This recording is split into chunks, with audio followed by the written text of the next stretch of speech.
So, hello, this is Patrick again from this website that you're on.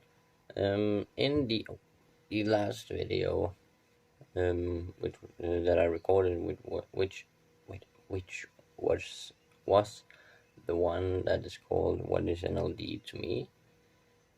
And there I kind of told you about a experience I had with this thing of having a crush, and I'm going to tell you the story about that and tell you how it can be for one like this to have a crush. Um, First I'm going to start with how it can be, which is probably going to be short because again it's also very different from person to person. But to me, the thing is hard because you already have these social interaction. Um, what could we call them? Handicaps. They aren't really handicaps, but social interaction problems. Um, so it can be hard to go over to somebody and tell them what you feel. Um, and this is gonna lead into the story which I'm gonna tell now, because I think it can also kind of explain how it is to be the one that has a crush on someone. Um, so if we start with the first time I had a crush, it was when I was going to the school that is Stouby School. Um, and I think it was about third or fourth grade. It was a girl that I had a crush on, and I wrote a letter. I wrote two actually, and never really got an answer at all. Still haven't ever gotten something that reminds me of a reply. Um, so that didn't go well. Then it began around fourth grade, fifth grade. There started a new one in our class, um, and I wrote a letter, and it went better than last time. I thought, at least. Where it was, she actually told me something where it was like she doesn't really know. She wants to think about it, and I thought, okay, fine. And then we went in sixth grade, where it was. I wrote that letter, I believe. We went on a school trip to an island in Denmark that's called Bornholm, um, where I found out she then was in a relationship with someone else, which kind of hurt because there's the thing of never getting the answer and finding out what the answer is that way. Um, but none the matter, it wasn't that hard for me because then I saw how that worked out, and then I count myself kind of lucky, I could say. Um, then a year after, I began at the listening school in seventh grade, where instantly there was somebody that I kind of began seeing. Okay, that person I kind of like, I have a crush on, and I didn't really do anything about it until about eighth grade because this thing we call the bro code. She was in a relationship with the one I became friends with. Um, but around eighth grade, when they went together and stuff, I wrote a letter, and I believe I took a Friday where I put it on a chair, the chair she usually was sitting on, and then over the weekend I thought, okay, Monday, that's when she's gonna see it, and when I returned home from school that Monday, I got called by a number I didn't know, so I was like, no, I'm not gonna pick up the phone even though it could be this person, because I have kind of this thing, I don't want my phone to get hacked and personal information getting out, kind of like that. But then I got a message from that same number where it said that it's from this person, and the answer would have been a yes. And then for the rest of that Monday, I was very happy. Then Tuesday, I didn't really talk to this person. And then returning home from school, at some point, I wrote to that number, and the reply there was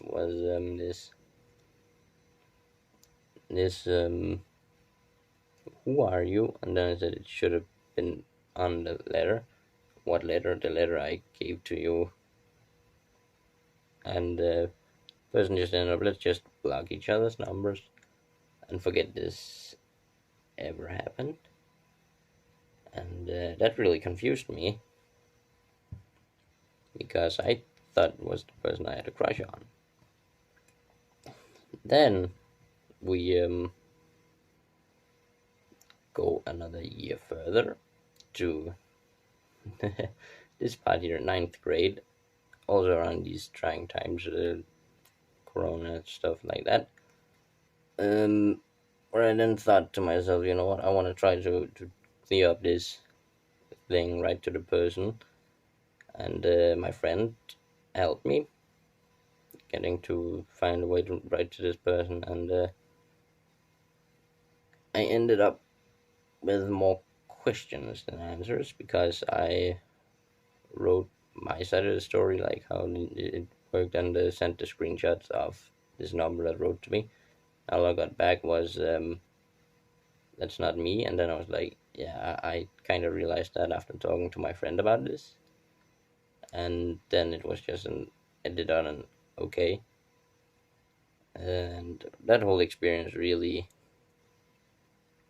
made me skeptical of being to feel something for others, because time and time again it has been a bad experience with either not getting an answer, getting close to getting an answer, and then finding out it's a no by some other thing, or this long experience about this story I just told. Best interaction I've had is the recent one where I told someone that I liked them, and it was just they made it clear to me, which is nice, saying, I'm sorry, don't take this personally, but I don't have the same feelings.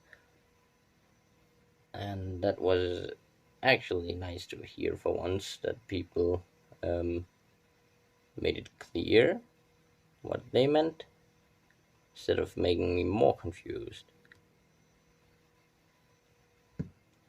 So that's the thing about this, having a crush for people like me and stuff. It's hard because already we are having a hard time with social interactions. Some of the people like me have these problems with feelings and all that, which can make it troublesome to, well, yeah, get through things like that. But I really hope that people would try to understand the thing with people like me. Also, a reason why they can say no is because they know, like, about these things. Like, we are considered kind of autistic, you could say. We are not that different from you. We are different from you, yes. But it's not like we go around being like the people that's fully like have this really bad version of autism. We're just people that has a different way of thinking and a different way of seeing things and explaining things and doing things, and some problems that makes it harder for us to do certain things, but also something that then it also opens up a thing where this other thing could be easier for us. So if they would just make clear that about is how they feel about it, instead of trying to cover it up by, oh, I don't want to hurt this person's feelings, because it hurts more to get this interaction where you're just ending up more confused and thinking, is it something that's wrong with me because I am like I am? And that's what I hope for people to realize with this story and this video, that please just say what you feel to the person that is telling you this. And if you know they're having this autism thing, don't try to cover it up, not try hurting their feelings. Of course you shouldn't try to hurt their feelings, but just say clearly what you feel, and they will most of the time understand, and be thankful for you telling them what you feel instead of trying to cover it up. I hope this was useful to you. I am Patrick, and next video I will be recording is dealing with school, and I hope you will enjoy that one when I have that on the website, or it will be there when the website is published. But I hope you'll enjoy it. I will see you in the next one.